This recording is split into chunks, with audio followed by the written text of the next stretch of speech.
Hi, welcome to the Pentart Playbook. This is where I'm going to show you all about the different Pentart products. I'm Shannon, and I am from Pick & Boots Vintage. Let's get started. Pentart Soft Touch Varnish. Now this one's really cool.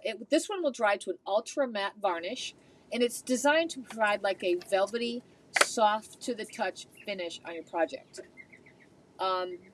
You want to use this when you don't want any reflection, any gloss, when you just want a nice, flat, ultra matte finish.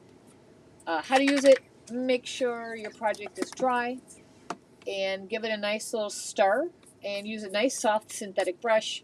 Apply a thin, even layer in the direction of the surface's texture. Allow the first coat to dry completely, typically an hour, just like the other water-based one. This one is water-based also. And then for better durability, you can add a second coat. Pro tip for this one is just if you apply it in the smooth, continuous strokes, that way you will prevent any brush strokes.